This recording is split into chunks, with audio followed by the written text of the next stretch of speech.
राजा दशरथ का मुकुट कैसे था रावण के पास और कैसे मिला वो मुकुट श्री राम को, और श्री राम के वनवास का क्या ये भी कारण था।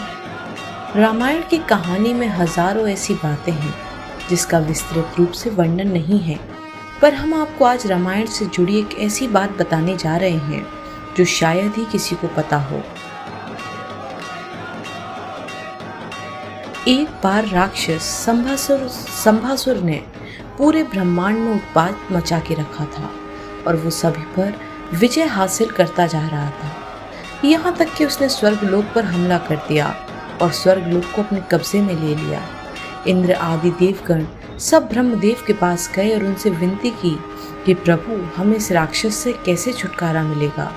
तब ब्रह्मा जी ने कहा कि संभासुर का वध अयोध्या के राजा दशरथ के हाथों लिखा है, इसलिए आप राजा दशरथ के पास जाओ, उनसे युद्ध करने की विनती करो।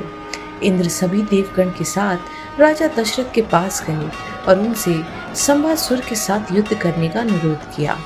राजा दशरथ अपनी सेना के साथ संभासुर के साथ युद्ध के लिए तैयार हो गए।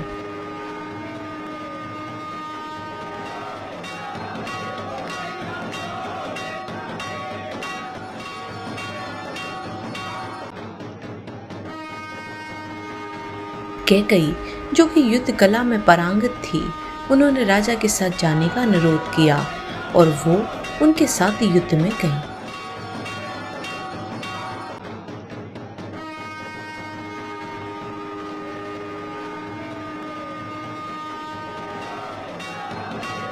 राजा दशरथ ने बेहतरीन युद्ध कला का परिचय देते हुए संभासुर का संहार किया और इंद्रपुरी अमरावती को आजाद करा के निकले। रास्ते में वो बाली के राज्य के पास आकर एक जगह कैकई के साथ विश्राम करने लगे।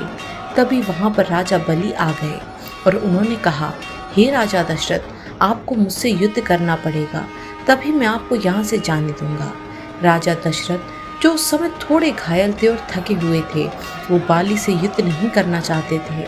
उन्होंने राजा बाली से कहा कि मैं इस समय आपसे युद्ध करने में असमर्थ हूँ।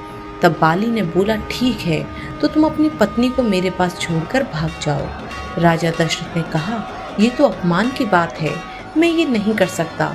तब बाली बोला, ठीक है, फिर ये आप अपना चक्रवर्ती मुकुट मेरे पास रख दीजिए।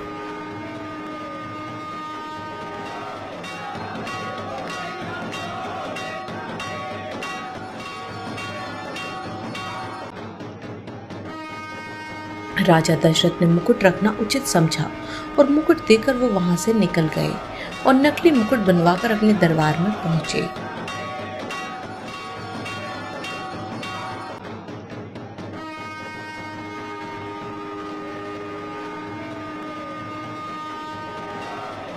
ये बात सिर्फ राजा दशरथ और कैकई जानती थी। जब राम का जन्म हुआ तो कैकई राम को पूरी कथा सुनाती थी और जब वो बड़े हुए तो उनसे वचन लिया कि तुम एक दिन वो मुकुट को हासिल करोगे।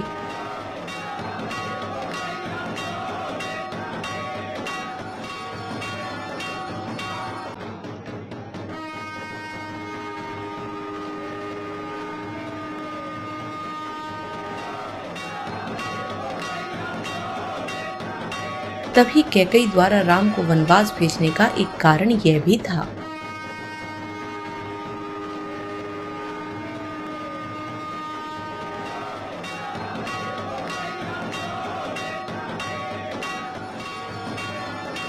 जब राम ने बाली को मारा तो बाली ने पूछा कि आखिर आपने मुझसे ऐसा क्या बैर था।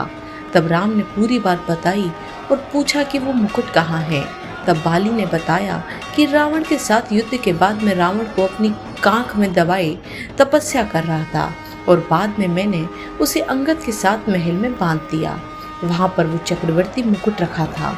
रावण वहां से चुपके से वो मुकुट लेकर भाग निकला। वो मुकुट रावण के पास है, उसने उसे धारण किया है, जिसे मेरा बेटा अंगद ही ले पाएगा। उसके बाद जब अंगद ने रावण के दरबार में अपना पैर रखा तो कोई भी उसे हिला नहीं पाया। तब स्वयं रावण उसका पैर हिलाने आया। तब अंगद ने अपना पैर हटा लिया और उसका मुकुट गिर गया, जिसे अंगद ने उठाकर इतनी तेजी से फेंका कि वो सीधे श्री राम के पास आकर गिरा। रावण के वध के बाद उस मुकुट को भगवान श्री राम ने विभीषण को पहनाकर उनका राज तिलक किया था। ये मुकुट की कहानी शायद ही किसी को पता है, पर ये सच है। जय श्री राम।